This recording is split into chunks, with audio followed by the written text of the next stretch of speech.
Okay, and we are live now, starting segment number 10 out of the 12 segments of the Worldwide Peace Wave, 24-hour Peace Wave. We have just heard from a number of great contributions throughout Southeast Asia. We are now moving towards Central Asia, including a number of different countries in the region. We have a couple of speakers. I'm not sure who is starting for us, if that will be Mazar, if you're coming on, or maybe it's yeah, Sean. A very good afternoon from here. I think it is good morning for you. Sean. Yes, it's morning here. Thank you very much. Thank you very much for this opportunity. And we are actually, covering South Asia with 6 countries participating in this program. And programs from all the 6 countries are there, which include Afghanistan, Bangladesh, India, Nepal, Pakistan, Sri Lanka. And I would like to just know a little bit of a technique about the hosting. We had sent some requests for co-host, because a number of people will be speaking here. I had sent to you, and also David had responded. Sean. Yeah, Mazar, I sent you a message a little while ago. I only see your account, and I see a Jai Jagat account and Vijay. The other names that you sent me, I do not see on the call. They will register. Yes, register.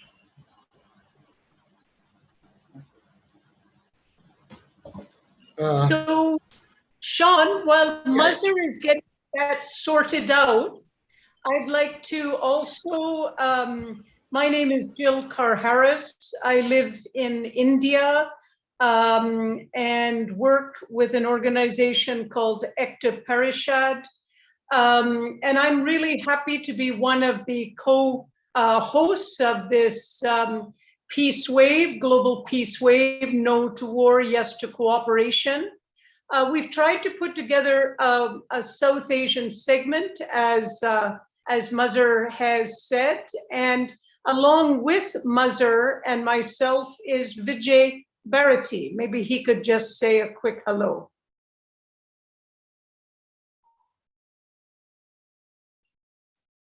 Vijay, are you there? Maybe a quick hello from Vijay before we turn it back. Can you hear me? Yeah. Hello. Yeah. Good. So now we turn it back to Mazar to open the program. Mazar, you're ready? Yeah. Actually, there is a little bit of a technical glitch here. I'll just talk about the program, how we have done it.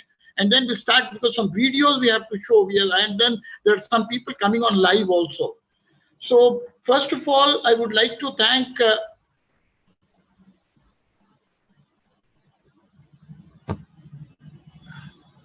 I think there was a video alert.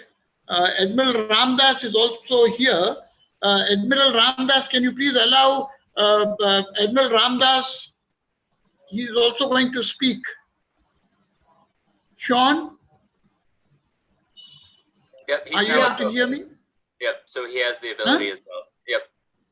Yeah, so you can. Yeah. Okay, can you hear it now? Hello, Yes, this is Ramdas.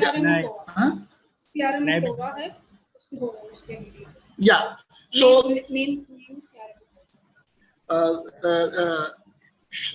Sean, are you able to see CRMO Kova? Ramdas Sahab Laliapa, thank you very much. Welcome. Can you hear us? And yeah, we can hear you. We can hear you nice and clear. Fine.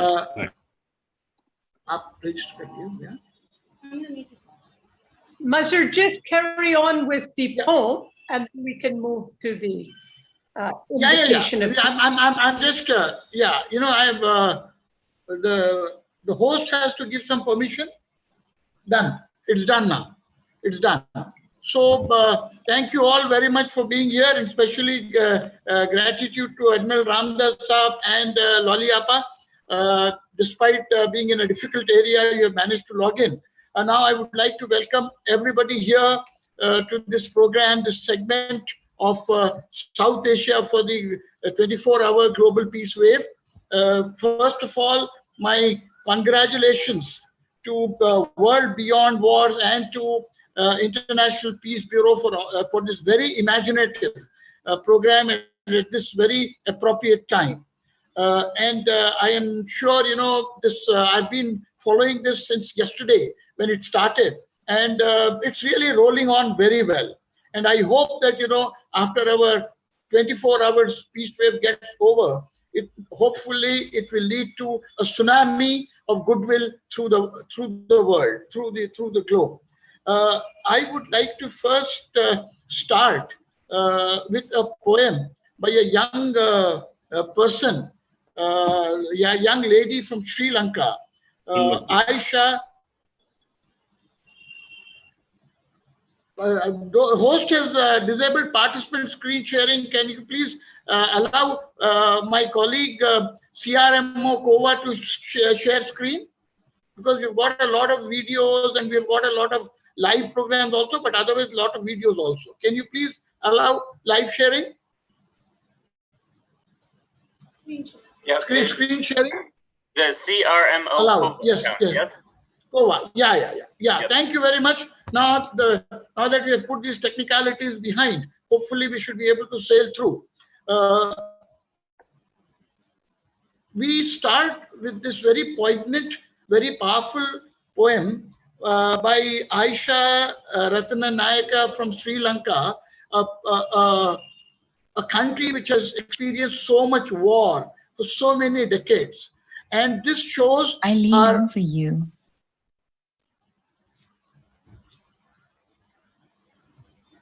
This shows the angst, the tragedy of war, how it divides people, how it divides families, and how it devastates relationships. We'll just go to Aisha Ratnanayake. I lean over you. I've shot you down. Gunshots ring out, but I don't hear a sound. My brother, my brethren, my long-lost twin, a rival in war, my closest of kin. We meet in a battlefield tainted with blood. Is this our reunion? How cruel is this love? I finally found you. You've ended the quest. I stare at the blood that spills from your chest. The very same blood that runs through my veins. The blood of my brother, one and the same. I kiss your forehead and lay you down. I tell you I'm sorry, then I turn around. Lay down beside you, hold the gun to my head, pull the trigger, and now I'm dead. Murder and suicide can't be undone. Our blood pools together and mixes as one. We were born together from the same womb, so we'll die together and share a tomb. Yes. So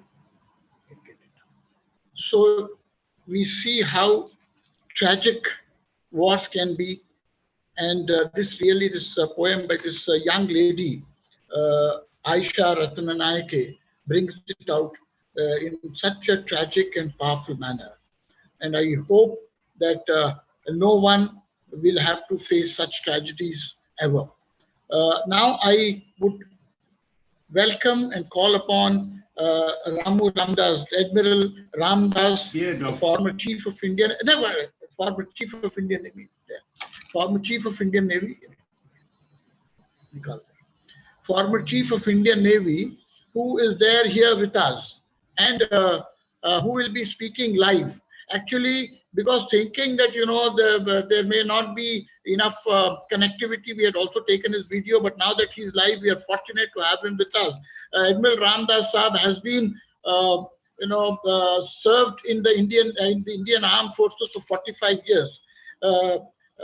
And he is one of the legends in South Asia for trying to bring about peace in the two countries. I have known him since 1995, a year after he retired. And it was really a shock to me when I first met him in Delhi in Bombay in a meeting. I still remember when he said that it was a peace meeting for peace between India and Pakistan.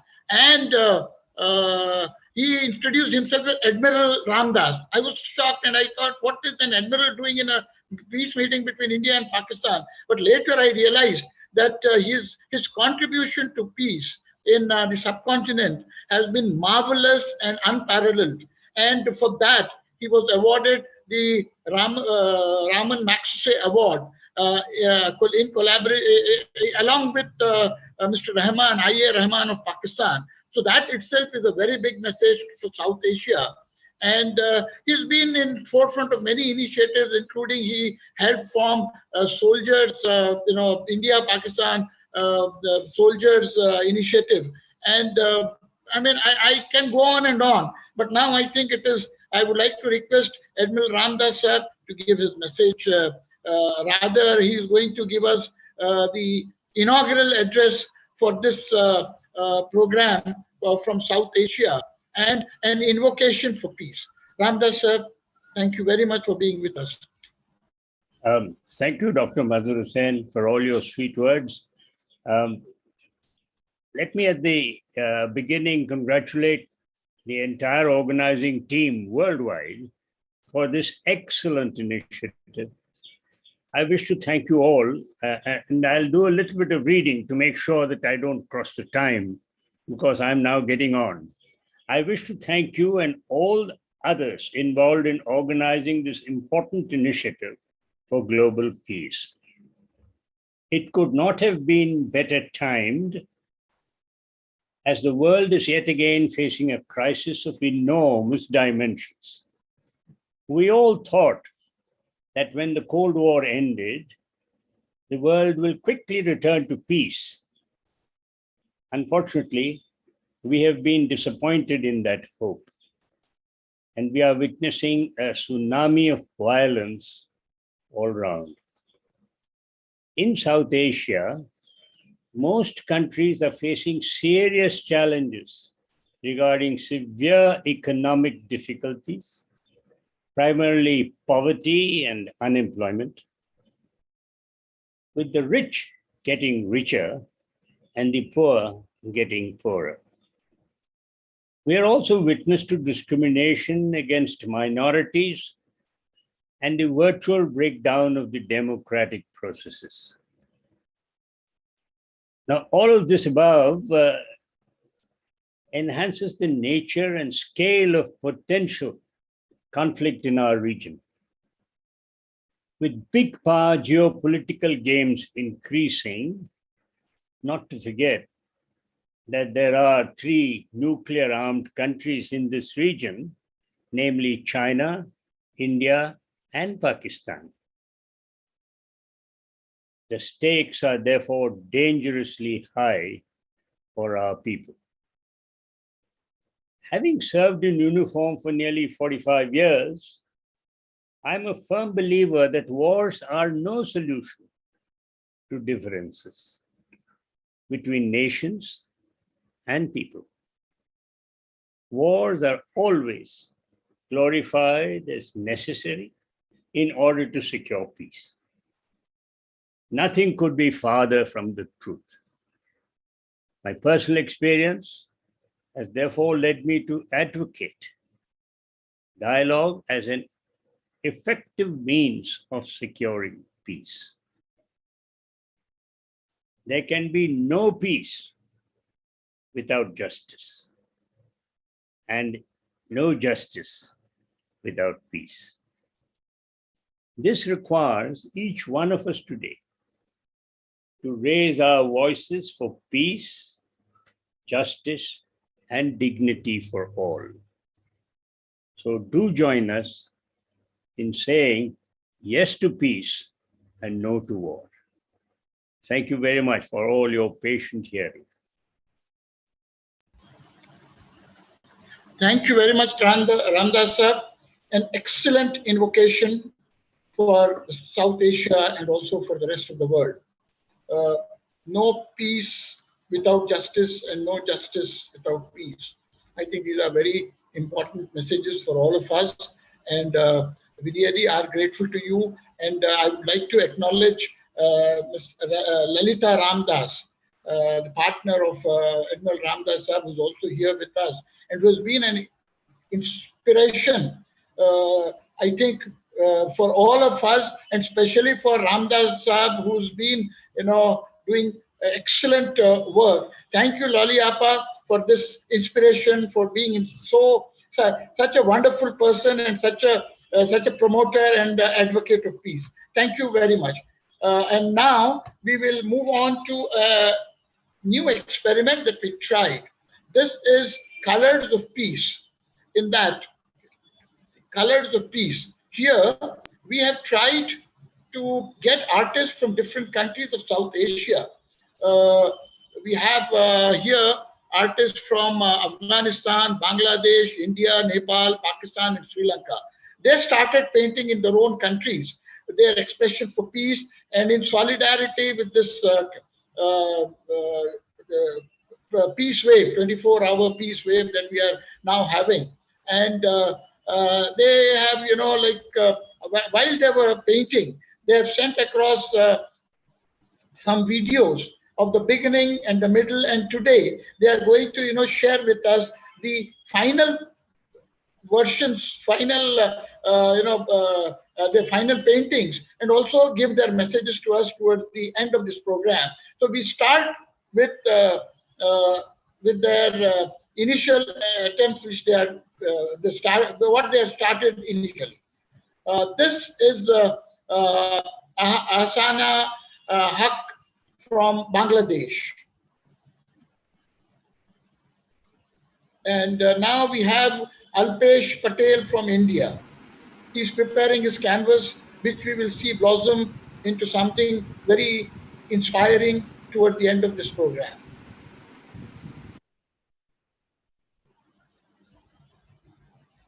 And here we have Supriya Sakya from Nepal. Her strokes, strokes in the canvas to give it a shape for peace. And that also we will see. And Muzammil Ruhil from Pakistan, he's come out with some very interesting, art, which is, computer generated. And this actually will, I'm sure it will make us spellbound towards the end when we see the final of his efforts emerging into an interesting art form.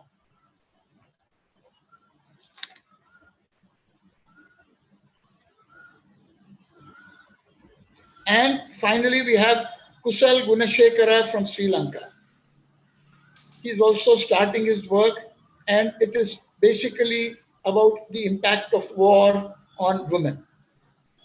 It comes out very powerful, very interesting. And I'm really happy and grateful to all these young artists who have, collaborated with us and helped us in getting this together. Now, we move to the next section, to the next country, which is Afghanistan. And I would request Dr. Jill Carr-Harris to take over the coordination for this particular section in the country. Jill Van, all yours. Hello, friends. My name is Jill Carr-Harris. As I mentioned before, I work with Jai Jagat, which is an international peace network, as well as Ekta Parishad in India, a Gandhian organization. And just I will speak in the next segment on India about where I am right now, because I'm in a communal harmony meeting in the southern part of India. But we'll touch upon that later. My great privilege now is to introduce some of our Afghan friends in their messages of peace. And we're going to begin with Seema Samar, who is a former minister of the government of Afghanistan. And Dr. Samar is a medical doctor, works for the poor. She's a teacher as well as she became a minister of women's affairs. And as you can appreciate in Afghanistan today, this is a very, very important history which Afghanistan has had, which is the preponderance of women in their governance, which seems under the present Taliban government to be changing. And she is also a special rapporteur on the situation of human rights in Sudan. She's a member of the advisory board for mediation and a high-level panel of displaced persons. It is a great privilege to have you, Seema Ben, and I thank you for making time. Please. I'm sorry, I was muted. Possibly I need to say that again. We can hear you now. Yeah, so friends, I'm so sorry to take your time. I'll have to repeat, I was on mute. My name is Jill Carr-Harris. I work with an organization called Jai Jagat, an international peace network. I think we were able to hear. Jill, on the last portion, the privilege one, the privilege. Right. And I have the distinct privilege to introduce Dr. Seema Samar. She's a medical doctor that has worked for the poor. She's a teacher, but she's also a former minister in the Afghan government on women's affairs. This is a very important fact that we have seen a change in the new government of Afghanistan. And so the history which she brought to governance is something that is extremely important. She served on many international boards. She was a nominee for the International Peace Prize. I have the distinct pleasure of asking Dr. Seema Samar to please make your intervention. Thank you very much.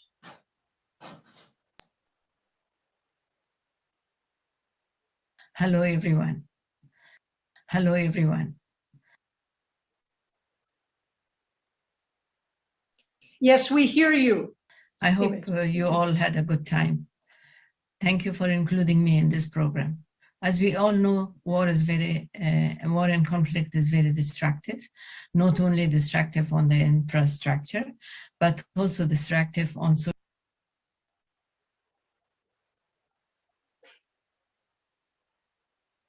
Are you able to see Dr. Seema Samar? We cannot see the video. You see, we are sharing. Hello, everyone. Again? I hope you all had a good time. Thank you for including me in this program. As we all know, war is very... Hello, everyone.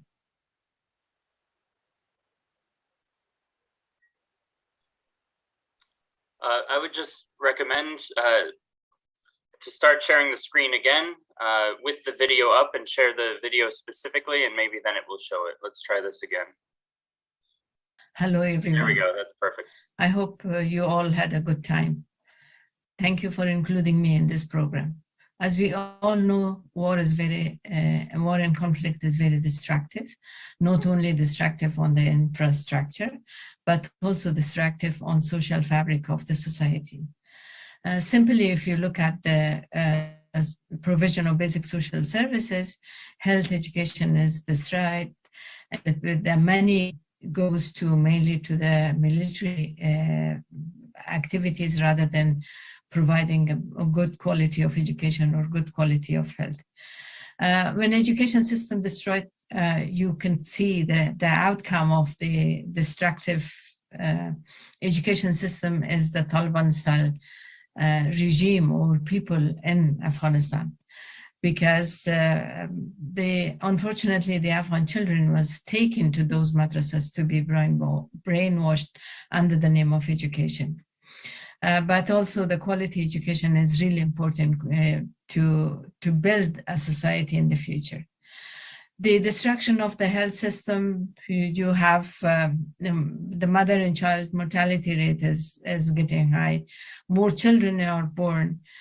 Poverty is increased, and the young, uneducated, unemployed boys are absorbed by the terrorist groups, by the mafia groups, by the gang groups and criminal groups in every country. That can be done to any other places also. The other issue that conflict really play a very destructive role is increasing the patriarchy system in the country because of lack of security. Always men trying to control female member of the family and restrict their movement and basic human rights. So violence, domestic violence is increased, child and forced marriage are increased, and trafficking of women and children are increased, and even forced marriage, forced prostitution are increased in those communities. People are displaced either in the country or outside of the country, and then within that system, everything I said is more increased, forced marriages, child marriages, mafia groups, and more destructive groups. Because of the lack of security among the people try to find some policies or some way to survive. That's why the tension between different ethnic groups and tribes are increased, and issues of religion and people's belief are also taking most of the time, that they really try to bound to those groups that from the same religion. And people are killed under the name of their religion, unfortunately. When you want to, that superiority of the men and inferiority of the women in the family increase a lot of those inequality. Inequality itself is a reason for conflict.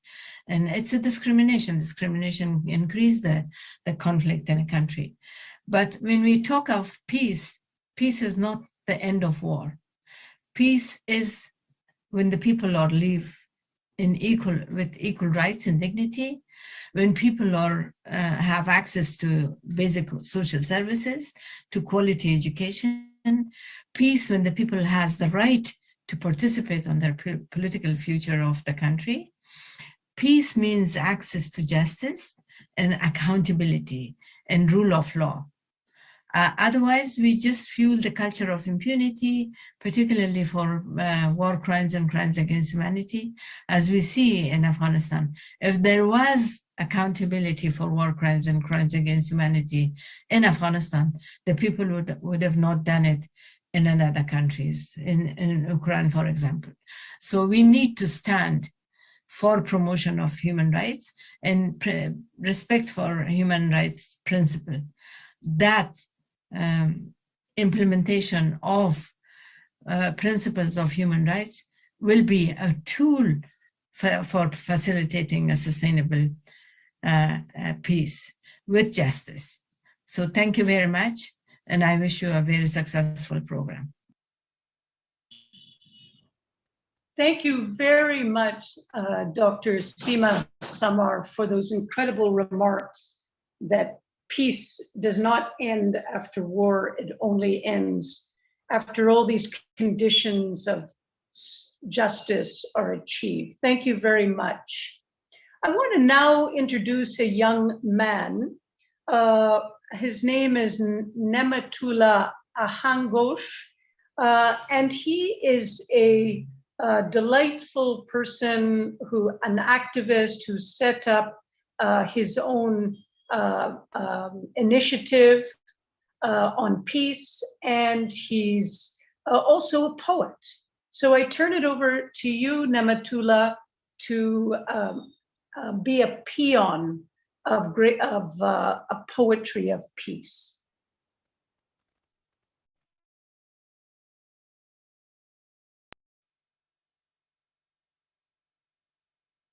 It's called Blue Home. Let's go up, up, up. See what's up. Beyond the blue home, let's reach a place where nothing holds. A place of no up and down, like the dreams which have no reality. Let's have 3 legs. Bound them to the blue home, beyond home, and to gamble of love. I know nothing but crisis. I was fed with war, fought the war, fed the war, lived it, and I will die with it. I keep asking, what does my fate hold? I get no answer except my own. That I should fight the other way around. The world has been cruel with guns, money, and fuel. I fight for my blue home, keep blue and green, its front in backyards. I know our ancestors didn't care, left us with resource which is rare. I don't follow their footprints, for I believe some didn't walk on the right path. I hold new thoughts and solutions, waiting to be implemented. My footprint is small, like a tip of a matchstick that can set the whole world on fire. But I will light my flames of conscience with it. I'm doing my part. How about you? Thank you.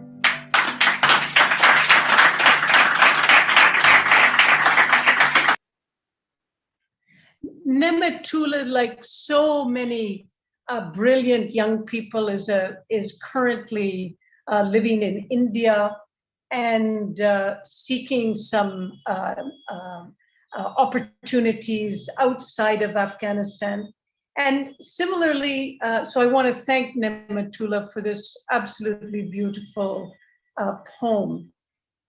We want to turn now to My Land, which is a song by Afghan students. And these students have now become refugees in India after the Taliban takeover. And they go to the Afghanistan Embassy School in New Delhi. And this is their contribution to the peace wave. May I now ask our Afghan students to perform.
ستاره من رای دوباره من در همه جا نمیشه بی تو گذاره من گنج تو را بودن از بری عشرت خود قلب تو را شکسته هر کی به نوبت خود سرزمین من خسته خسته از جفای سرزمین من بی سرود و بی صدای سرزمین من دردمند بی دوای سرزمین من سرزمین من مثل چشم انتظاری سرزمین من مثل دشت پرغباری سرزمین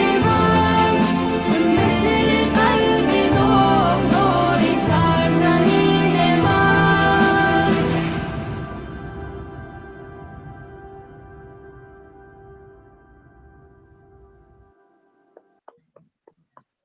I want to give a big thanks for this, excuse me for being emotional, for this amazing performance of young boys and young girls who have been displaced from their country. Special thanks goes to Kushi Nigam. She, without her support with these Afghan students who created this performance for the Peace Wave, it would not have been possible. And also to Dr. Vedabayas Kundu for his guidance and support. The embassy staff, Dr. Nazar Ahmad Yusufi, made this possible as the embassy staff member, but special thanks to the students themselves and their teachers, all of whom have brought home to us the importance of the passion of youth to give us peace messages, to force us to think about a different world. Thank you again. I am now going to turn over my hosting responsibilities to my colleague, Vijay Bharati, from the South Asia Peace Alliance, who will now move from Afghanistan to Bangladesh. Vijay Bhai. Thank you, Dr. Jill. I think it is a great privilege to be part of the Peace Wave process. And I'm being given the responsibility of Bangladesh. I think in Bangladesh, Shahir Kabir was to participate in this process, but unfortunately we are not having him here.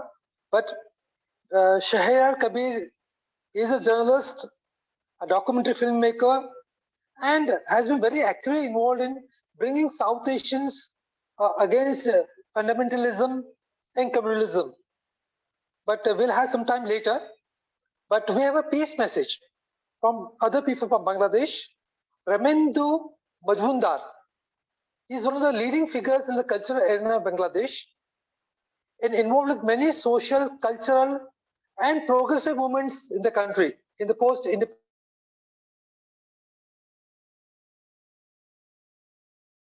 Padak for his contribution to the theatre. So let's get the message from Ramendu Majumdar. Ramendu, yeah.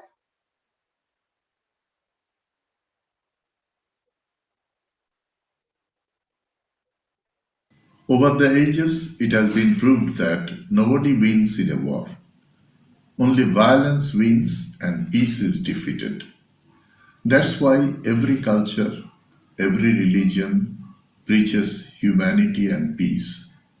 For establishing peace in the world, we need to promote tolerance, respect for human rights, mutual understanding, and other human values. For sustainable economic and social development, peace is a basic requirement. Bangladesh Prime Minister Sheikh Hasina has been propagating the culture of peace in the world forums for a long time. I happen to be a former president of the International Theatre Institute, which was established in 1948 at the initiative of UNESCO in the backdrop of the devastations of the Second World War. The idea was to promote peace through mutual understanding and exchange of knowledge and experience of the theatre artists around the world. We successfully experimented one of our peace initiatives, Theatre in the Conflict Zones. We found understanding between people can bring about a big change. For our independence in 1971, we paid a heavy price in terms of sacrifice of 3 million people and wide-scale destruction of establishments. With that experience of sufferings, we have given shelter to over 1 million displaced Rohingyas from Myanmar on humanitarian consideration. The ongoing war between Russia and Ukraine has terribly upset the world. We in Bangladesh join the peace-loving people of the world in demanding immediate end of this war. Let's not forget, we can survive in this world through peace and not by violence. We only hope sanity will prevail. Thank you, Ramindu. I think it was a very powerful message for the peace wave, how theatre can play a very important role in building the peace processes, bringing peoples and community together, building peace. Thank you, Ramindu Majumdar, for your nice message. Next, we have Rabindranath Tagore's song by Shahrukh Kabir. Shahrukh Kabir has been actively involved in Forum for Secular Bangladesh. He is a very young, versatile singer and a peace activist from Bangladesh. And since school days, he has been started singing. And I'm sure now he'll have a very powerful message for all of us, singing one of the Nobel laureate, Rabindranath Tagore's song on peace, which he composed prior to the World War II. Let's listen to Shahrukh Kabir.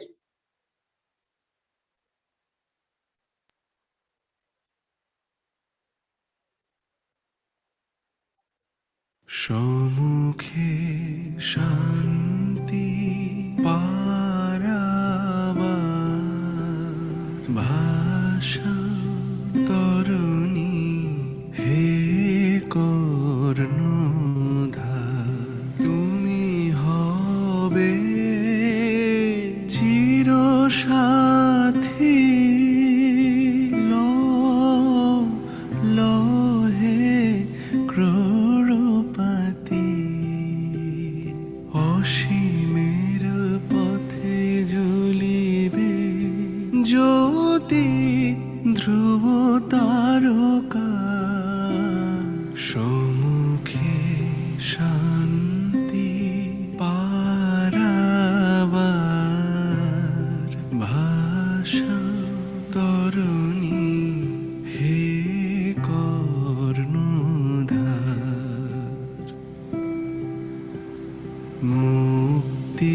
মুক্তিদাতা তোমারও ক্ষমা তোমারও দয়া হবে চিরপাথে ও চিরযাত্রা হয় যেন মর্তের বন্ধন ক্ষয় বিরাট বিশ্ব বাহু মেলিলাই পায়ন্তরে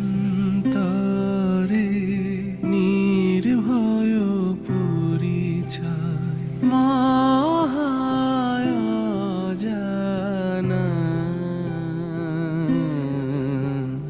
সম্মুখে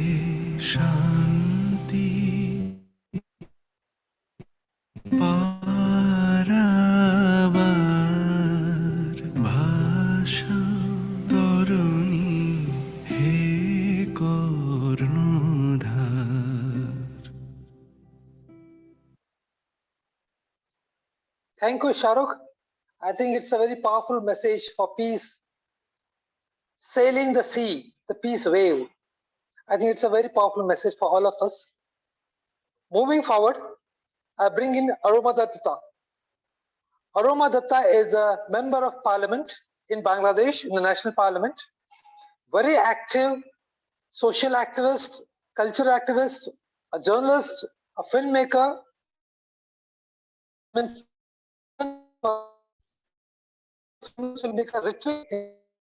think he has a very good, what we call legacy, peace. So, and being a member of parliament, let's hear her message. What Aroma Datta wants to speak to us. Aroma Datta.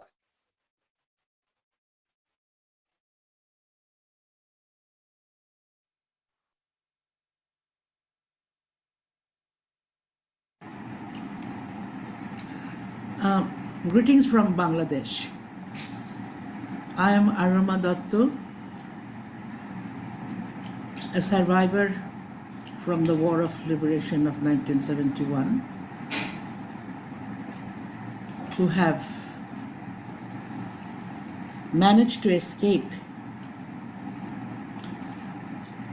accidentally from the Pakistani militaries from rape and torture.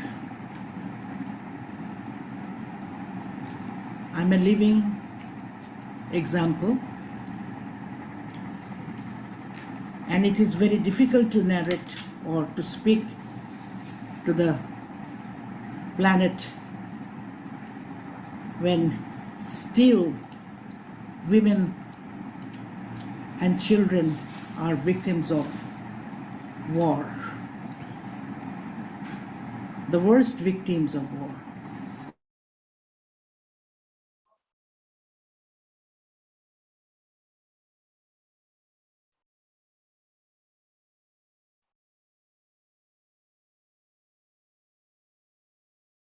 Nations are into war. Why, when you are talking about a global village, peace, development, cooperation, prosperity, and still why do we have to have war? This is not part of the civilization. We claim to be civilized. We claim to be the most civilized people and who are contributing to the global development. But unfortunately, we still are talking about peace, we are talking about conflict, we are talking about war, and we have an United Nations. And United Nations still could not resolve it. It has to be from an understanding that we at this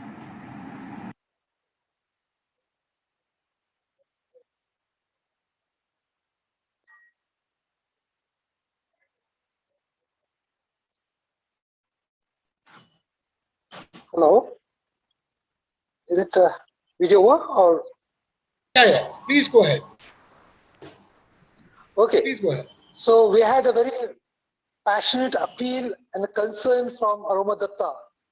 Being a parliamentarian and having a rich experience in working with the field civil rights activist, I think she expressed her concern about peace and what we all should do about it. So we thank Mr. Shair Kabir for the support for this program, Mr. Manoranjan Ghoshal, Mr. Ramendra Majmundar, in enabling us to reach out to the speakers and artists from Bangladesh. This was a presentation by the Bangladesh. Now we move further with economics of peace. May I ask Dr. Mazhar Hussain to take over? Thank you very much, Vijay Bhai. After all these presentations on arts and song and messages and some very poignant and thought-provoking, sharing of experiences, we now move to another crux area of war and peace, that is economics. All of us know that the direct casualty of any war, militarization, is the economy. And economy doesn't just kill countries, but it really devastates the poor, the people. Nothing much happens to the rich. So I think it is very important that we also have a look at what role economies play on all these wars which are going on, and why we need to reclaim peace to ensure that we prosper as humanity as a whole. We have a very good panel here today. First of all, I would like to introduce Dr. John Dreves from India. He's been an outstanding economist, an economist whose heart and soul has been with the poor and the marginalized. And he is now today speaking on the cost of militarization. I will directly present him, Dr. John Dreves, and I'm sure you will find a lot of insights.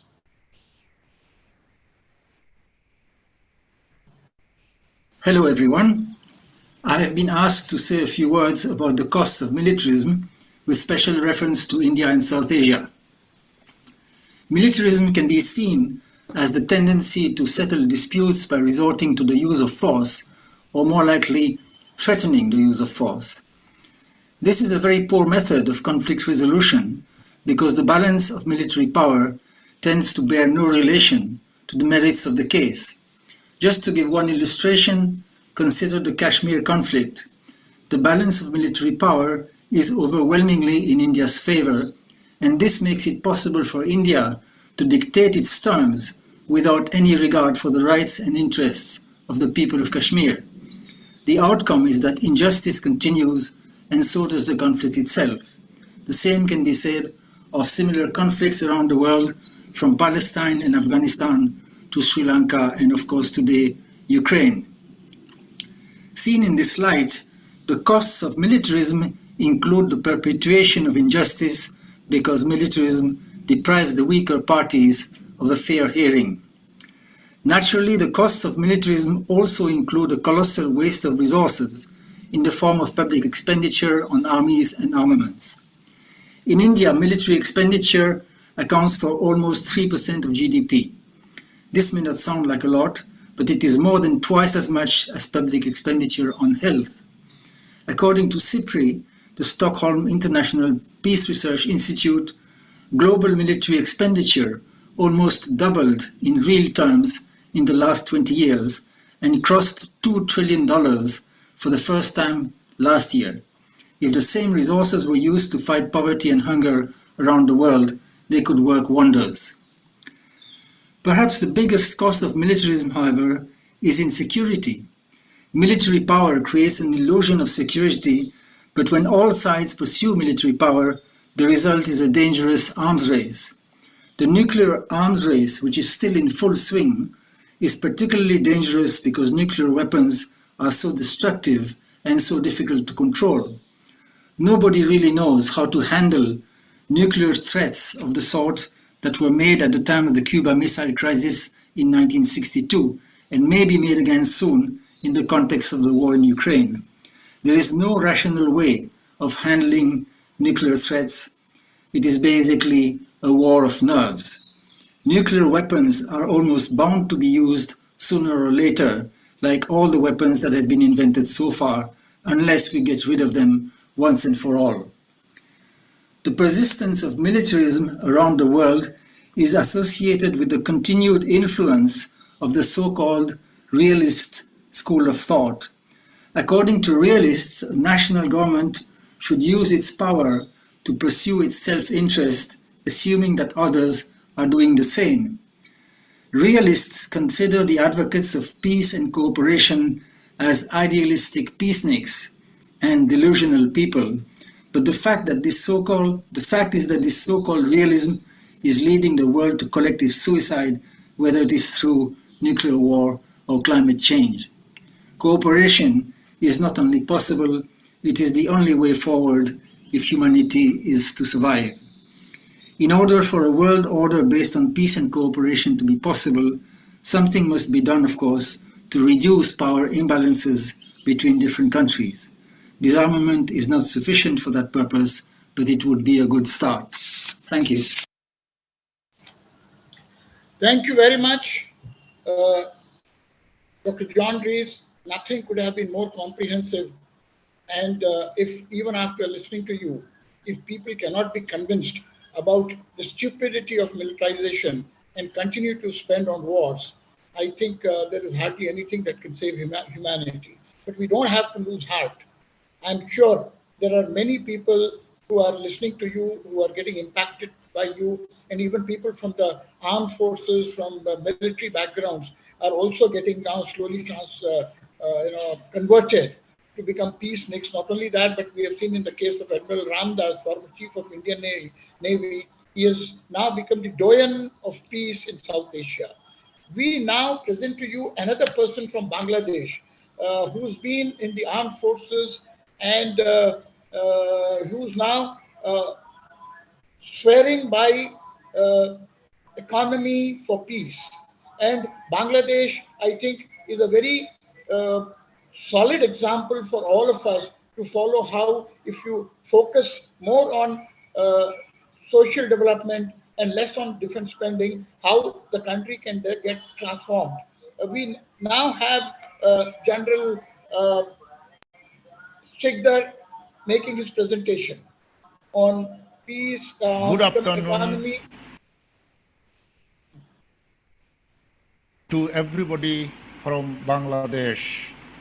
Thank you, the organizers, for including me in the panel.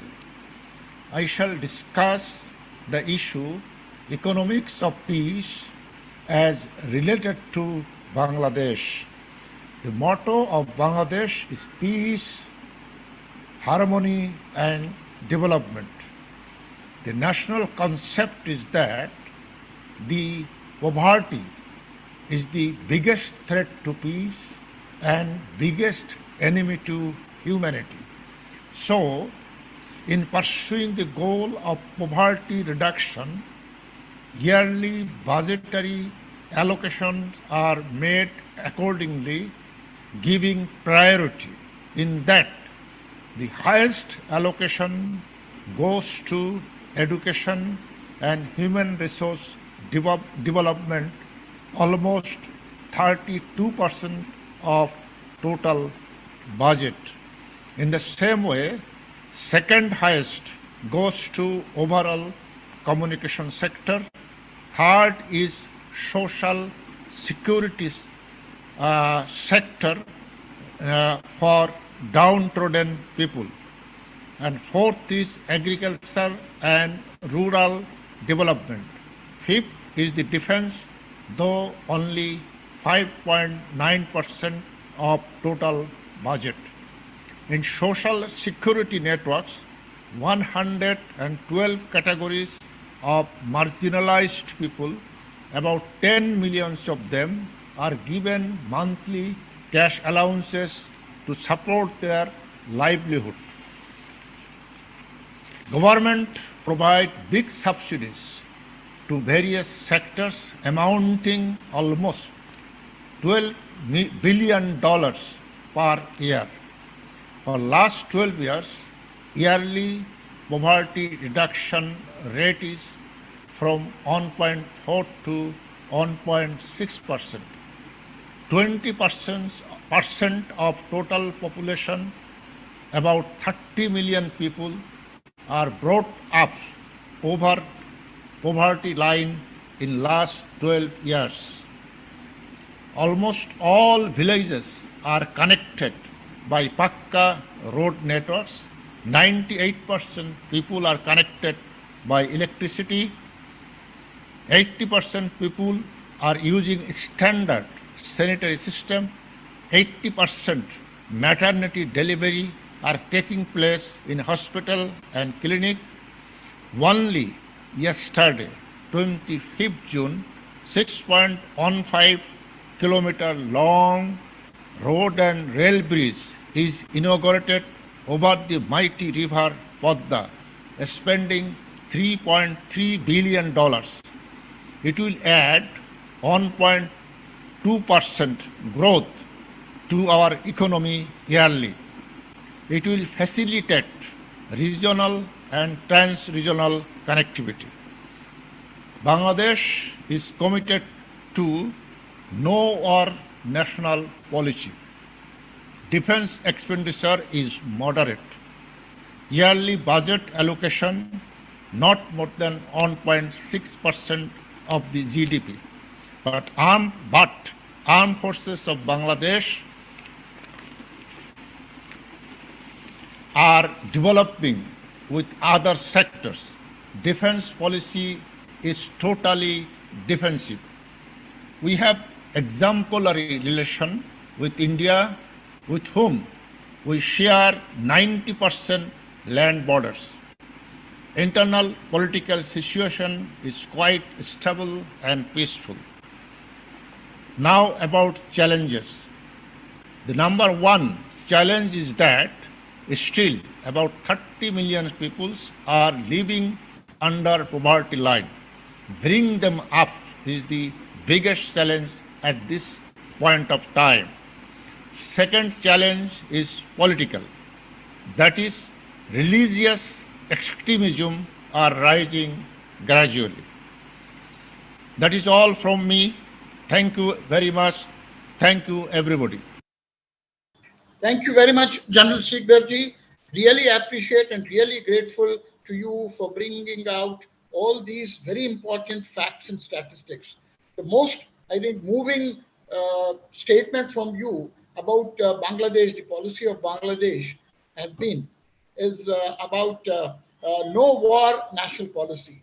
How I wish every nation, every country in the world can adopt this. And another major learning one can have from Bangladesh is about the allocations. I'm really amazed how you have inverted the pyramid. In all other countries, even in India and Pakistan, we spend mostly on budget and very little for education. And here you have allocation for education 32% and for defense only 5%. Kudos to you. A big clap to your country and to its approach. Really appreciate. And I think you are an example for the world we all have to follow. Now, next, we would like to go to a country which has really suffered devastations of war, not because of any fault of its own, but because of all the external factors from all over the world pouncing on it like vultures and leaving it almost dead.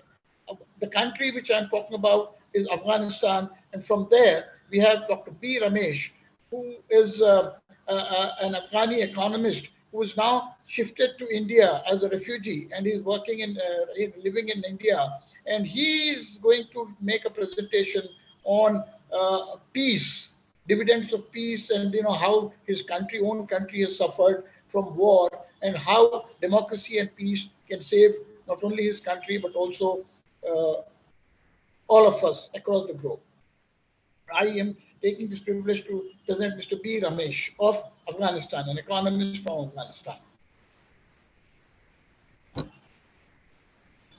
Good morning, good afternoon, Afghanistan, India, and all respected persons from different countries. And thank you for inviting me in this program.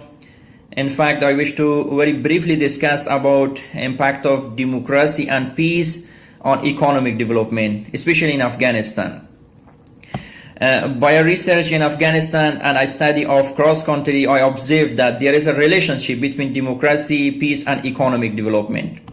In fact, the war takes place because nation, state government are controlled by big corporations. The weapon-making companies want war, tourism, and conflict. The oil and gas companies want to capture resources and market, hence pursued the government to engage in war. The imperialism is not dead. Still, some countries want to make others as their colonies. Some politicians see war as a solution to divert the attention of public from local problem. Nationalism, nation boundaries, armies, weapons are hurdle in globalization and flow of labor. There is no need for such things to increase internationalism. In fact, in Afghanistan, the governments should respect and accept democracy. There is urgent need of education support in Afghanistan. We observe that the ethnic group of Afghanistan are divided lot who need to be united to make a strong democracy and peace in Afghanistan. Unfortunately, we feel that the nation of Afghanistan, they really want peace, but unfortunately, we feel that there is always negative externalities of some other countries or maybe some companies. The existence of a free press is the most important pillar of democracy. A state should allow the foreign media and news channel to work in the country with safety security of them and especially for reporters. In fact, the nation of Afghanistan, male and females, all deserve a peace for coming days, the same as other nations. The nation of Afghanistan believes in education, believes in democracy, and we hope that international level take a good decision about the current situation of Afghanistan. Previously talk, democracy was in Afghanistan, but peace was not in Afghanistan. But if we talk currently, a little bit maybe peace is in Afghanistan, but not full. But we lost democracy. In fact, we need democracy and peace both to have an economic development in Afghanistan. Let's have a wish and work for a long run for peace in every nation. Thank you. Thank you very much, Dr. Bahram Rameshji. Really appreciate and really grateful to you for bringing out in such clear terms the relation between democracy and peace and how it is important for development. We are all with you, with your country, and we do hope that after so many years of war and devastation, and as you have rightly pointed out, negative external influences, nothing from within the country. We hope that, peace and stability and development will soon find home again in Afghanistan. We had heard so much about Afghanistan, and we hope and wish Afghanistan goes back to its glorious days again. And now we would like to take you to the next section, which is, we had seen in the beginning of the program, our artists starting to paint colors of peace. And now those colors of peace are blossoming. And we will see how they are blossoming. They are in the middle of their efforts. They are in the middle of the painting. We'll just see the progress of their paintings now.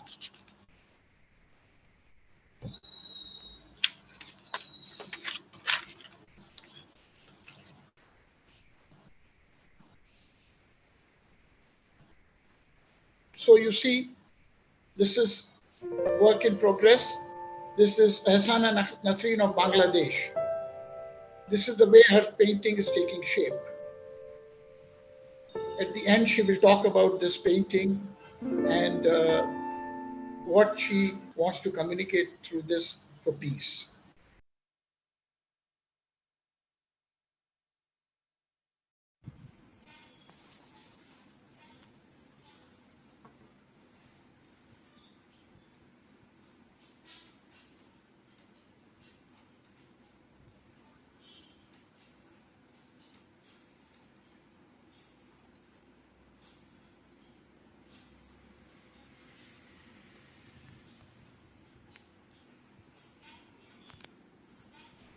We have here Alpesh.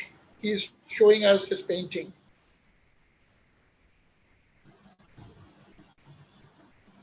Then now we come to Supriya Sakya of Nepal. She has got a very interesting painting here, and it's developing now.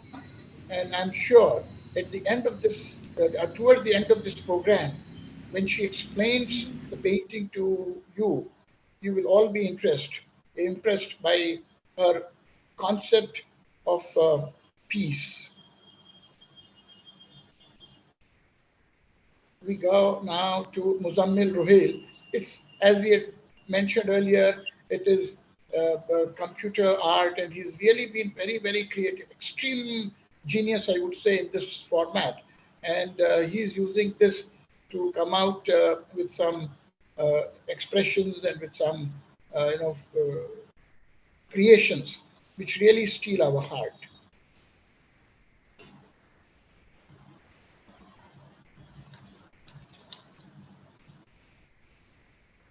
And finally, we come to Kusal Guna Chekara. As I had mentioned, he is now working, in the middle of his paintings about impact of war and violence and conflict on women. And as he comes from Sri Lanka, his experience about the conflict for over 3 decades there is something. This painting comes from his heart and from his soul, and it reflects the sufferings of the people of Sri Lanka.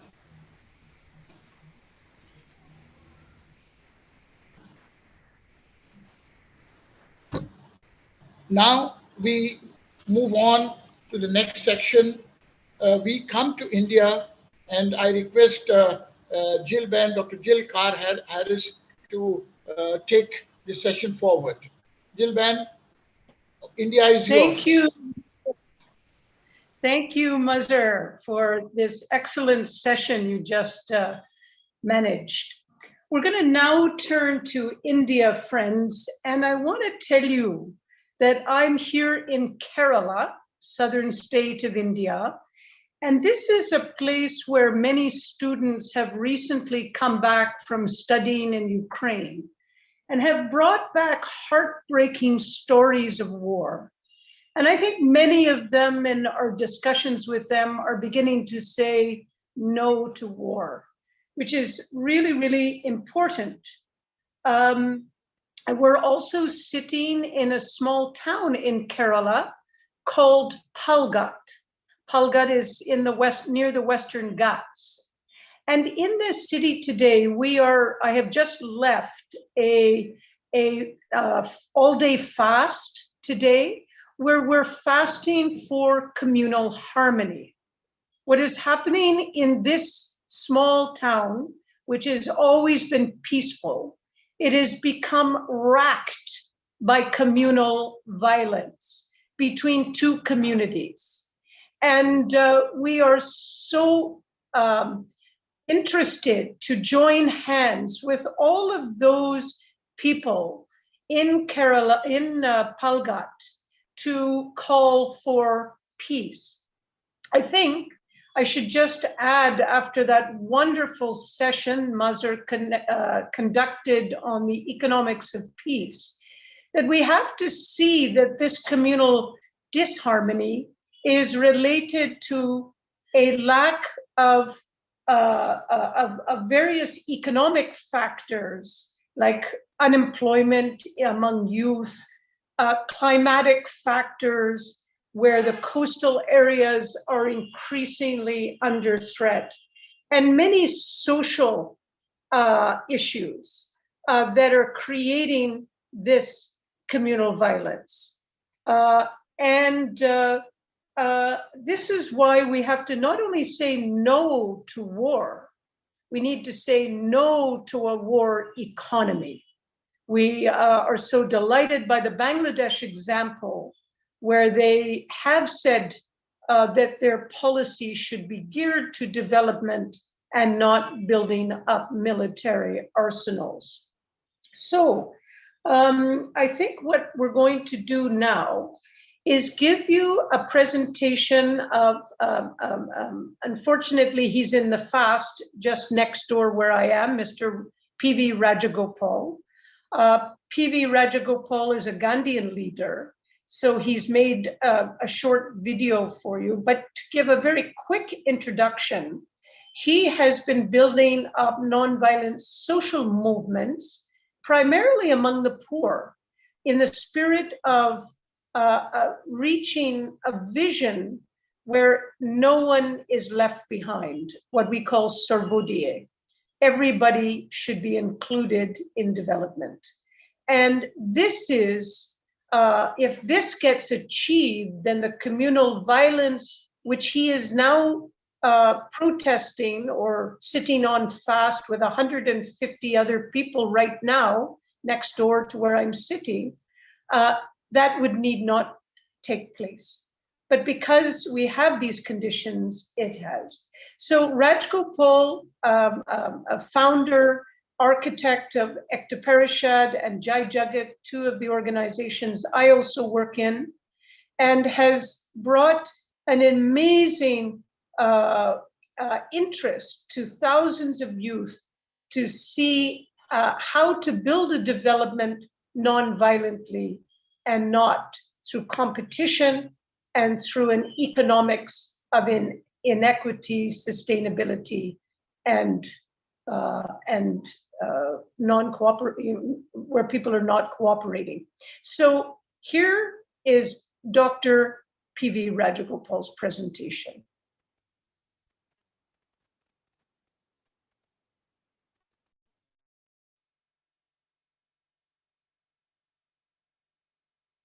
First of all, let me thank Jill for introducing me and asking me to speak.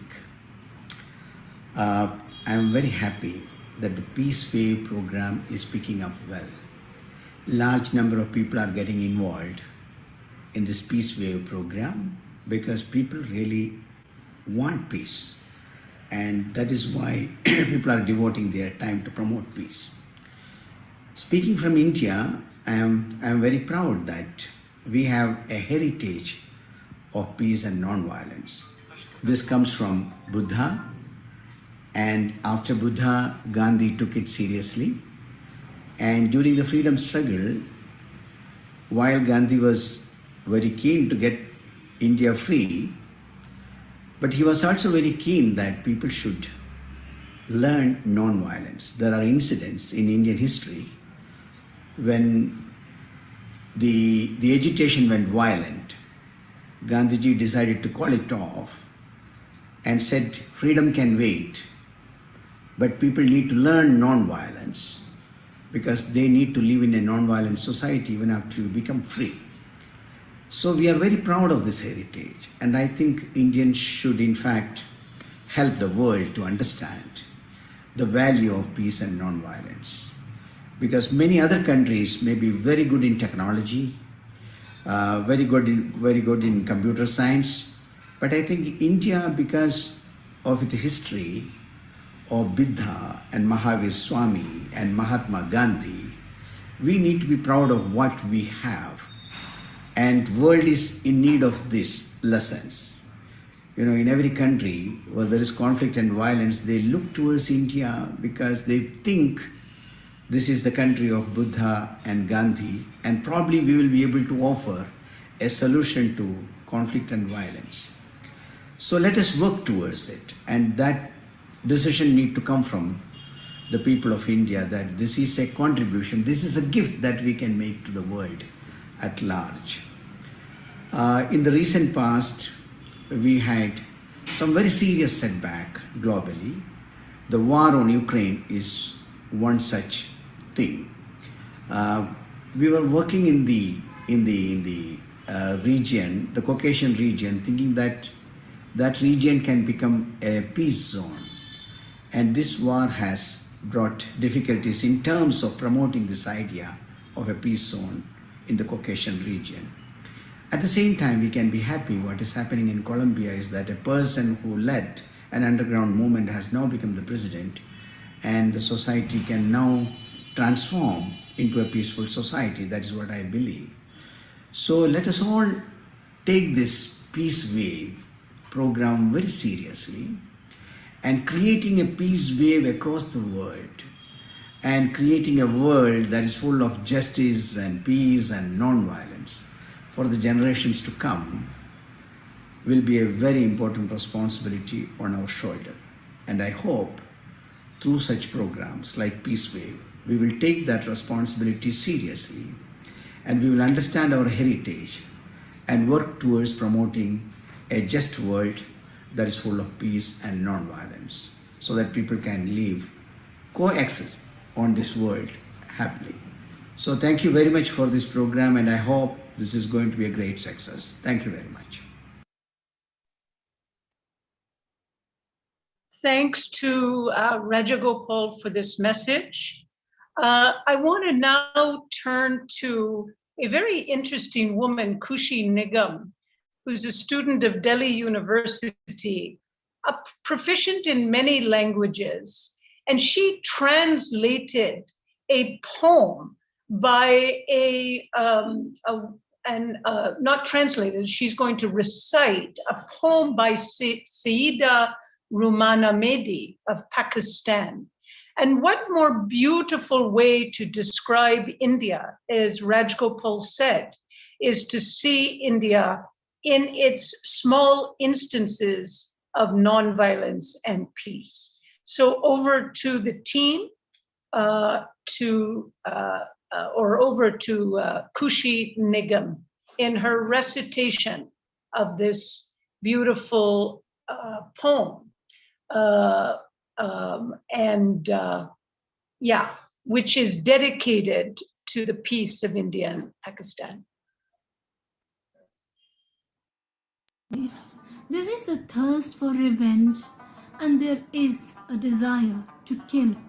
But at the same time, there is also a wish for peace. There is a yearning to end all this war without shedding any more blood, and there is a passion to save the lives without losing any more. There is a dream to start life anew with the tales of happiness and with the laws of forgiveness. Throw a rock at me, hit me, and I won't hit you back, for I will give you a second chance to redeem yourself of these sinful acts. I have embarked on a journey, the journey of Mahatma Gandhi, the voyage of Nelson Mandela, and I simply seek forgiveness, and I simply seek to forget. Come with me, not with your arms or your artilleries, but simply with your sinful heart, and we will cleanse it together, cleanse it of all of its filth and dirt. Your body is just as pure as mine. Your blood is every drop as precious as mine. No heart deserves to be broken, for all of our hearts beat to the same rhythm. There is no place for hatred, there is no place for vengeance, and there is no place for losing humanity, but there is a place to find ourselves. Today, I call out to all the killers who perpetuate genocides. I call out to all the potential killers who might kill me for all that I have to say today. Today, I also call out to all the scholars and practitioners of non-violence who saw Mandela 27 years behind his prison bars, who saw Gandhi give up his life to stick by his principles, who saw Martin Luther King's dream in their own eyes, and who stood with Rosa Parks when Rosa Parks refused to stand up.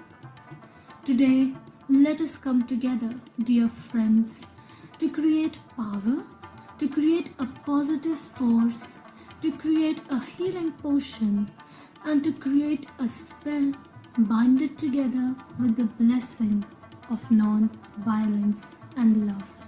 Thank you.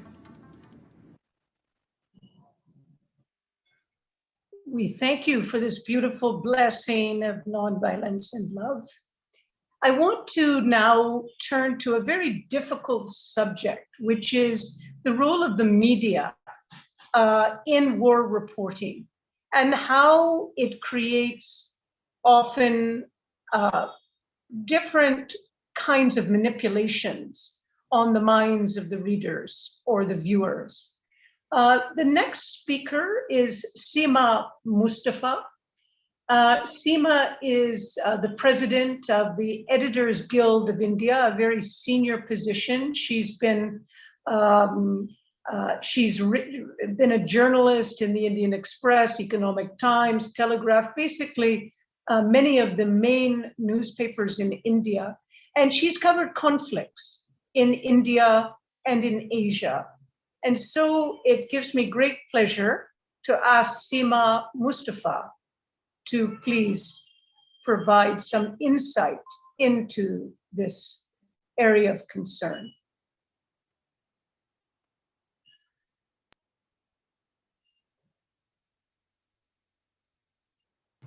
Hi. Well, media is not manipulated. Media allows itself to be manipulated to a point now where it feeds wars, it advocates war, it insists on war. War and not peace has become the tenet of the new media across the world that has chosen to be driven by the rich and the powerful, by advertisements and TRP ratings, by crony capitalism.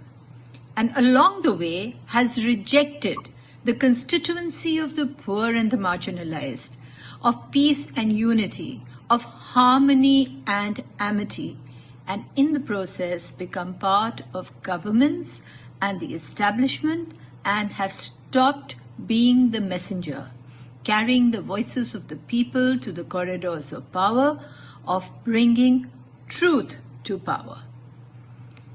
The media, driven by the notion of nationalism, has converted conflict and war into a us and them syndrome. So in Iraq, embedded journalists drove into the country atop American tanks, the conquering heroes along with the US Army. There was no attempt at all to bring out the horrors of war, to raise questions about the legitimacy of war and the invasion of a small sovereign country. As the entire media covering the initial days went into overdrive to legitimize and justify war over peace. Governments support this kind of media that justifies their most blatant and unjust actions. Governments want a media that they can control, that allows injustice to take place through skillful manipulation of the news, and that justifies government policies regardless of the suffering and the agony these invoke. Unfortunately, over the years and decades, journalists have lost sight of why journalism exists, of our commitment to a better world of equality and peace, and intolerance for government, nationalist or not, that violates the basic universal principles. We have forgotten that there are no two sides to a war. There is only one side, peace. I want to thank Seema for such a profound presentation on how media is manipulated in its presentation of war. Now, I'm going to end this section of India and turn now to a South Asian ensemble, where again we are weaving together narratives of South Asia and showing in this peace wave actual cooperation as we do these presentations. So I'm going to turn it over to our dear Dr. Mazhar Hussain to take this section of the program. Thank you very much, Jilben. A very good section. I think we really got a lot of insights from Rajgopalji and from Seema, and also I was very touched by a Pakistani young person's poem being read out by an Indian. Nothing can bring out the unity and the love between different countries, especially between India and Pakistan. And now, as you said, we move over to South Asian ensemble, where we have got some young artists from 5 different countries of South Asia coming together to read and immerse us in one single story. The story is by a legend from South Asia, Sadat Hassan Manto.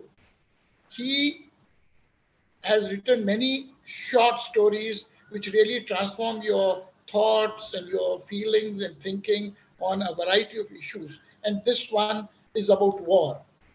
More about the people who are reading this, the artists who are reading this. But let me tell you that after you go through this story, you will realize the absolute absurdity of war.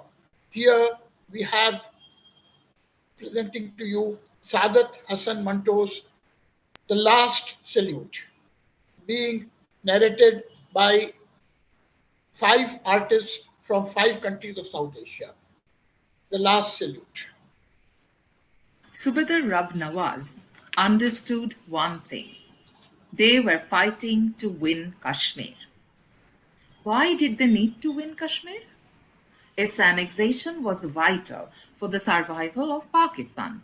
But as he took aim to shoot, and a familiar face appeared on the opposite side, he forgot for a moment why they were fighting, why he had lifted his gun and aimed. Whereas before, they had fought together against a common enemy, whom they had merely imagined to be their enemy for the sake of their stomachs and rewards and recognition. Now they had themselves split into 2 groups. They were no longer Indian soldiers, but Indian and Pakistani soldiers. The thought that there were still Muslim soldiers back in India flummoxed his mind, and when he thought about Kashmir, his mind became even more muddled. It just refused to think farther. The battle for control over the road that led from Muzaffarabad to Kiran had been raging along the banks of the Kishanganga for some time. It was a strange battle. At night, rather than the sound of bullets, a crescendo of abuses, each one smuttier than the last, rose from the neighboring hills. At first, when he heard the provocative insults, Rab Nawaz thought of throwing himself headlong into the fray, but decided to hold back. His men could not hold back for very long. Soon they had had enough and began returning the enemy's noxious abuse with their own equally insulting invectives at the top of their lungs. It was a peculiar battle for Subedar Rab Nawaz. He tried a few times to restrain his men, but profanities got so vicious, it wasn't possible to hold back. On the hill occupied by the Subedar's contingent, the slope provided no cover, as it was completely without trees or bush. It was obvious the attack would be quite hazardous, but his men, chomping at the bit to get even for the blustering obscenities hurled at them, were more than willing to go for it anyway. As it turned out, they were successful. Their losses included 2 men dead and 4 wounded. The enemy lost 3 men and the rest took their heels, leaving their provisions behind. Firing continued for a while. Eventually, he ordered his men to save their ammunition and shot only when the enemy made a move and was exposed. Just then, he noticed his naked body and muttered under his breath, "God damn it! Without the clothes, a man looked like an animal." Brought the binoculars to his eyes and peered through them again. He couldn't see anyone in the sparse, swaying vegetation on the hill. He cupped his hands round his mouth again and bled. "Who is it?" "This is Rab Nawaz. Rab Nawaz." And this Rab Nawaz also kept bouncing off the rocks. "Pig's ass," he muttered again. Instantly, a voice boomed. It's me. It's Ram Singh. Rab Nawaz jumped as if he wanted to leap over to the other side right away. Ram Singh? He first said to himself, and then he screamed at the top of his lungs, Ram Singha! Hey you! Ram Singh? Pig's ass? Before Pig's ass had time to crash against the hills and disappear altogether, Ram Singh's cracking voice shot up. You potter's ass! Rup Nawaz was a potter by caste. His blood boiled whenever anyone even vaguely hinted at his origins. Only with Ram Singh, it was different. Rup Nawaz didn't let it get on his nerves with him because Ram Singh was a special chum of his. They had grown up in the same village and were born only a few days apart. Not just their fathers, even their grandfathers had enjoyed close, friendly ties. Rup Nawaz and Ram Singh had gone to the same primary school and enlisted in the army on the same day.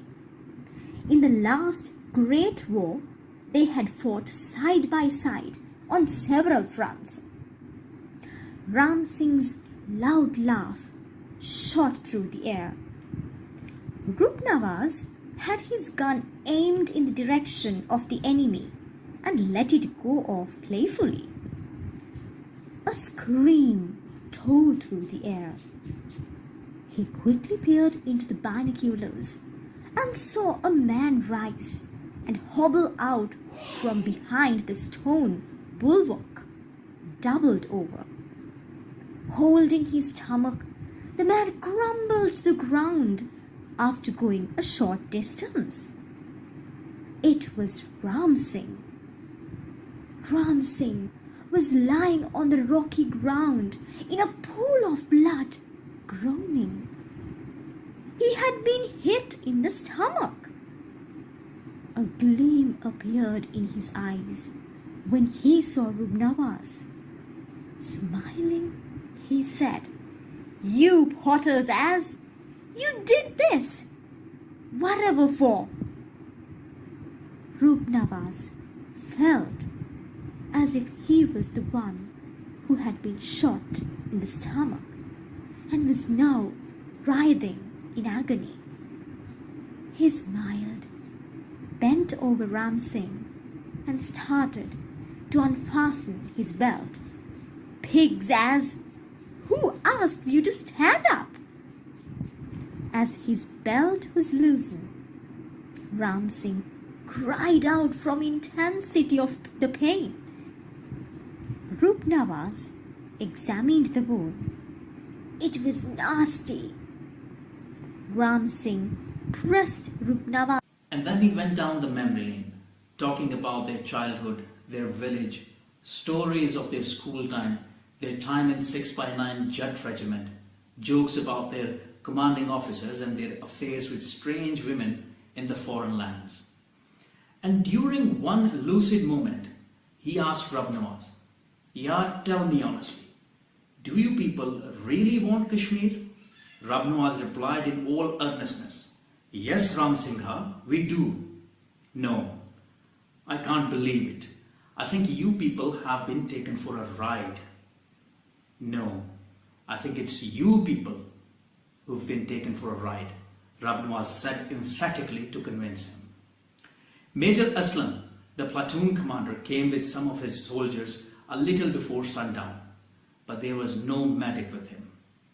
Floating between semi-consciousness and throes of death, Ram Singh was babbling about something, but his voice was so weak and broken that it was difficult to make out his words. Major Aslam, who had also been part of 6x9 Jet Regiment, knew Ram Singh quite well. He had Rab Nawaz tell him all the details about what had transpired, and then he called out, "Ram Singh! Ram Singh!" Ram Singh looked at him and came to attention, still lying on the ground. And with great difficulty, he raised his arm and saluted. For a moment, he looked at Major Aslam closely, and then his rigid arm fell limply to his side. And then he started to murmur in visible irritation. "Oh, Ram Singh, you pig's balls, you forgot this is a war, a war." But he could not finish. With his slowly closing eyes, he looked at Ram Nawaz with bewilderment. And then he turned cold.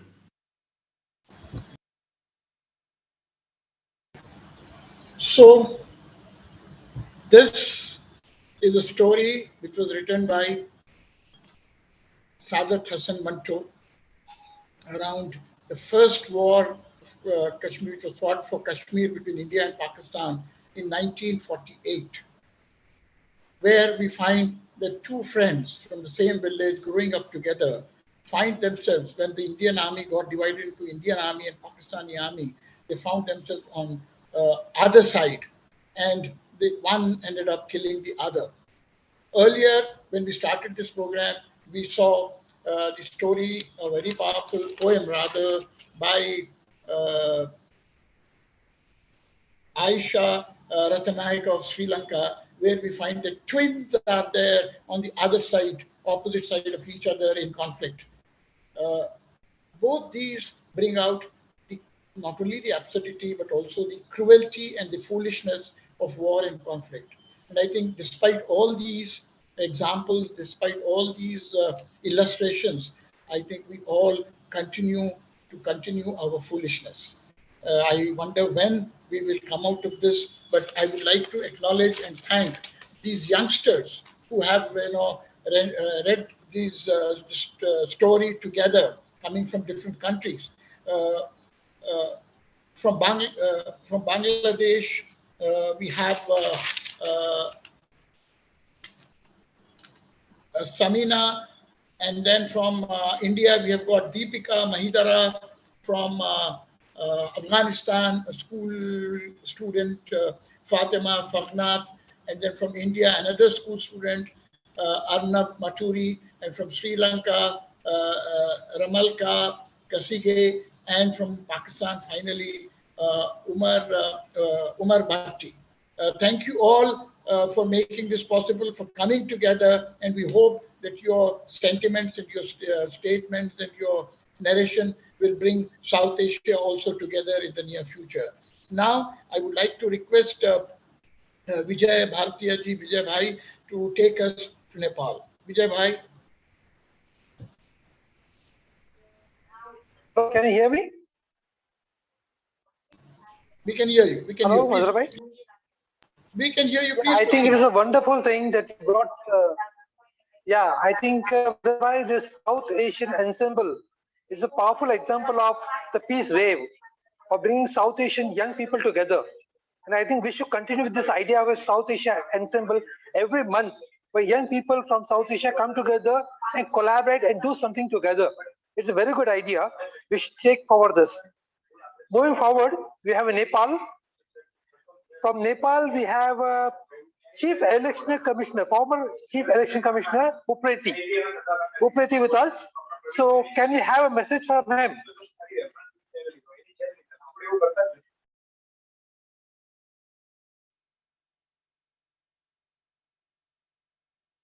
Namaskar. This is Neelkant Upreti, former Chief Election Commissioner of Nepal. At the outset, I would like to extend my appreciation to COVA as a peace network for organizing a 24 hours global peace wave and choosing me to speak on such an important issue, which I reckon must be of highest priority in the present world.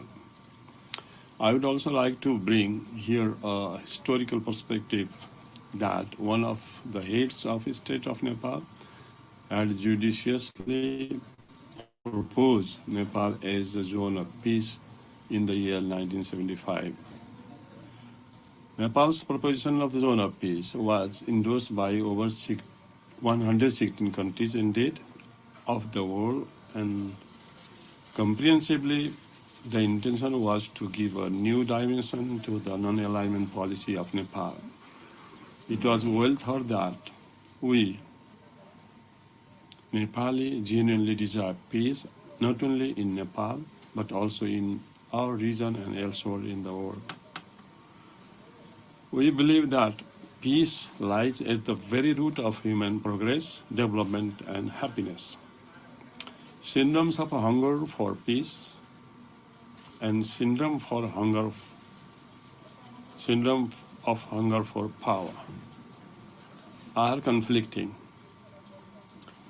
And syndrome of hunger for power, inequalities in the distribution of resources, and the absence of good governance drags societies and countries into chaotic situation.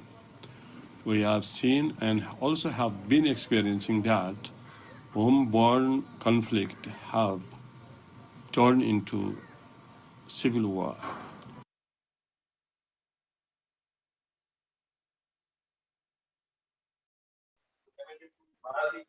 That was, I think, a wonderful message from Upreti.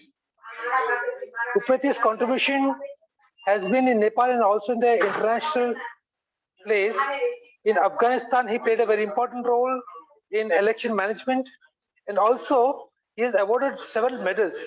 And his message for peace, that Nepal becomes a peace zone, the vision of the people of the Nepal, I think that should be carried forward further.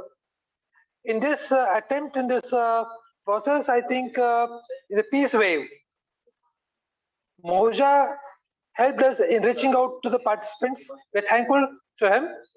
And now moving forward, I think we move to Pakistan and hand over to Mazhar Bhai.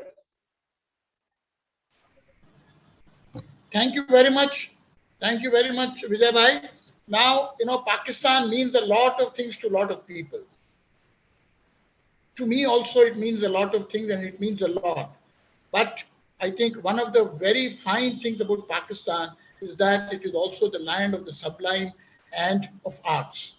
Here, first, we would like to start our presentation of Pakistan with an art form, art as a protest, by Tehreek-e-Niswan, a pioneering, very, very important, well-known organization of Pakistan, which is founded and led by Shima Kirmani. Now, we present before you, and when you see that, you will realize how powerful art can be as a form of protest. We present Shima's. I'm Shima Kirmani from Karachi, Pakistan. I'm very glad to know that Global Peace Wave is taking place, and I'm very happy to be sharing my recording of a small choreography that I had done some time back. Basically, it's an anti-war piece, and I had done this as solidarity with the Palestinian Liberation Movement. O Jerusalem, the fragrance of prophets, the shortest path between earth and sky, my town, the town of peace and olives. O Jerusalem, O Jerusalem.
So this was such a powerful, and it can go on, but unfortunately, because we are we are moving closer to the end time, we had to interrupt this, and we apologize to the viewers and also to Tehreek for this. But now we quickly move on to the next program of message. We have generals and admirals of war. We have now today generals and admirals of peace. We are very happy to present to you a message from a Pakistani general, General Humayun Bangash.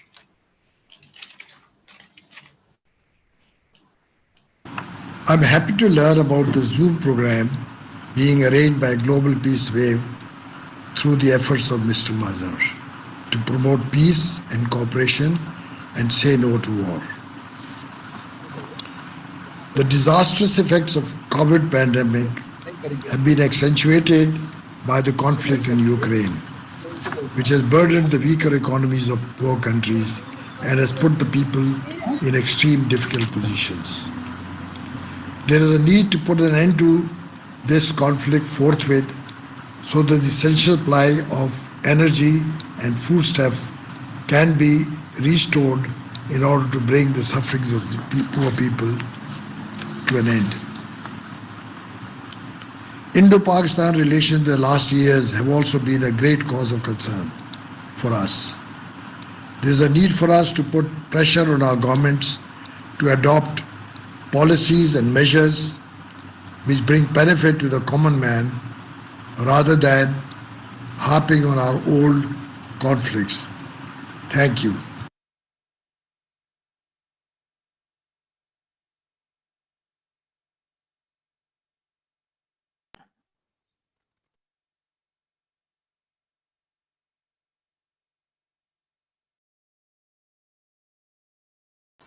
Thank you very much. Thank you very much, General Saab, and also to Shima Kirmani and the team. Now I would like to request Jilben to take us to Sri Lanka.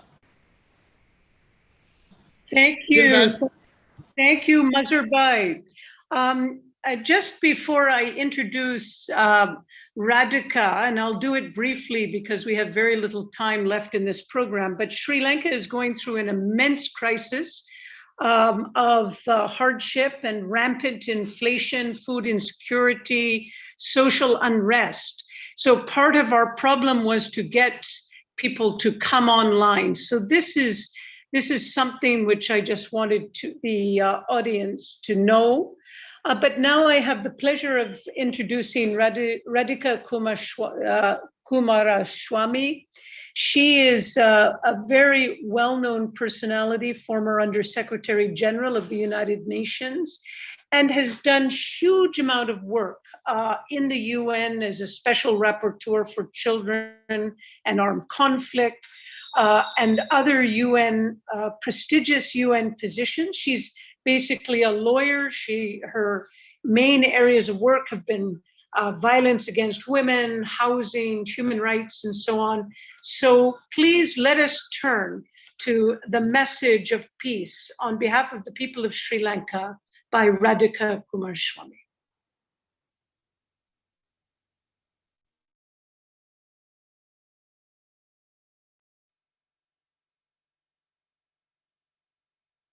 My name is Radhika Kumaraswamy, and I bring a message of peace from Sri Lanka. Today in Sri Lanka, we are facing the gravest economic crisis of our lifetime.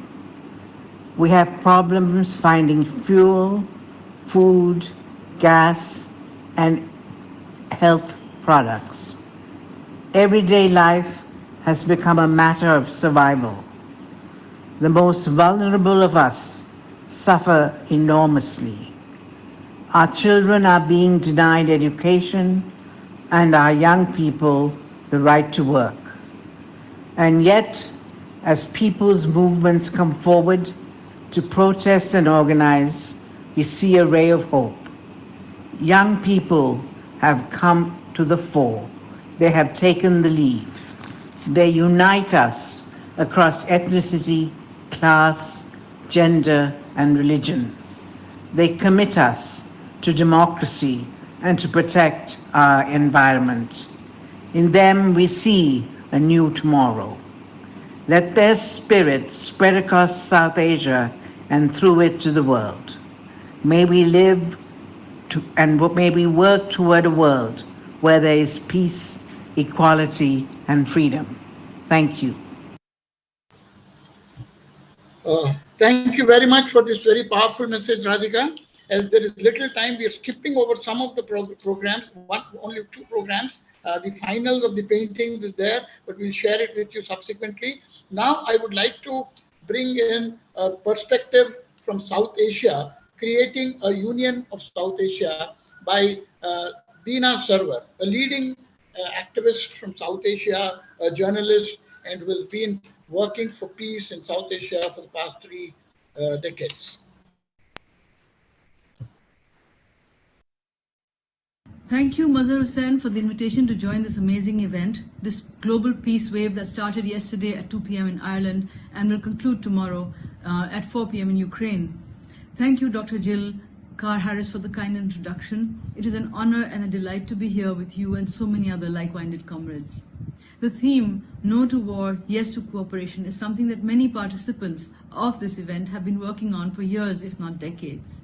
The idea of crafting a union for South Asia has been around since at least the 1990s, when I first heard of the concept from a giant among peacemakers, or peacemongers as we call them, Dr. Mubashir Hassan in Lahore, one-time finance minister of Pakistan, and a hawk turned dove. It makes total economic sense for the countries of this geographical unit to prioritize trade with each other rather than going via the Middle East or any other area. We could save billions of dollars and generate billions of jobs if we did that. The one nation that has borders with most others in the region is India, and it is the India-Pakistan relationship that holds the region hostage. There is no point in pointing fingers and blaming one or the other side. Both need to accept responsibility for their misdeeds and make dialogue uninterrupted and uninterruptible, to quote Mani Shankar Iyer. Without talking, there is no moving forward. For the dream to become a reality, we need to continue the struggle in multi-pronged ways, track 2 initiatives, pressures on government, multiple organizations working together to take it forward, popularizing the narrative on the ground through the media, study circles, and any other means possible. It is with this in mind that some of us got together last year to launch the South Asia Peace Action Network, or SAPAN as we call it, www.southasiapeace.com. SAPAN reiterates the commitment to take forward the principles and ideals of peace, justice, democracy, and human rights articulated by many of the visionaries who worked in this region. A visa-free South Asia, or a confederation of nations with soft borders, like the EU. A nation or a region in which each nation ensures quality education, justice, freedom of expression, and religion to its own citizens, as well as support and solidarity to others in other nations. We aim to reclaim South Asia, to quote another of our mentors and visionaries, the late Ayer Rahman. We support the objectives of SARC, the South Asia Regional Association for Regional Cooperation, which include to promote the welfare of the peoples of South Asia and improve their quality of life, to accelerate economic growth, social progress, and cultural development in the region, and to provide in all individuals the opportunity to live in dignity and realize their full potential. SAPAN calls upon the governments and peoples of the South Asian nations. So thank you very much, Beena, for this lucid and very clear articulation of South Asia Union for South Asia. I'd like to take this opportunity to thank everybody on behalf of all of us here, and congratulations again to the organizers, especially World Without Wars and Peace. International Bureau for Peace. We end with a song inspiring song by 2 Rohingya refugee girls from India. Bye from now, bye from me here, and please listen to this very inspiring song by the Rohingya refugee girls in India. With that, we close.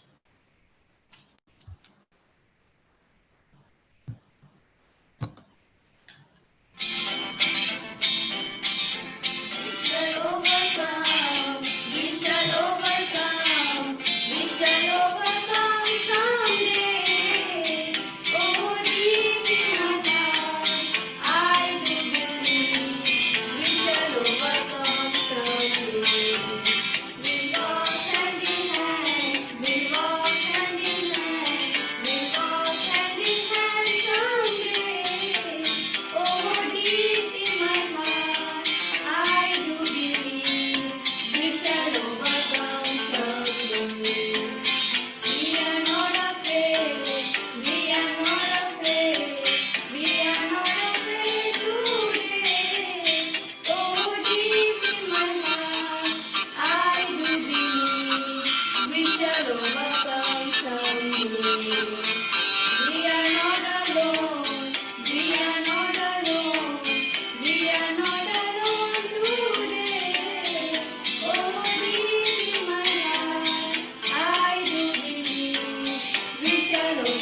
Great. Thank you so much to everyone who is involved in section 10 out of our 12 segments of the peace movement. We really appreciate all the great efforts that you put in. And apologize that we had to rush you a little bit at the end here, but we do need to move right along now to our next segment of the Peace Wave, segment 11. So I just really need to quickly announce we are ending the recording and the live streaming, and we will restart both of those immediately. If you are watching on one of our online live streams, you should just have to refresh the page and you'll be able to find the new video starting in just a second.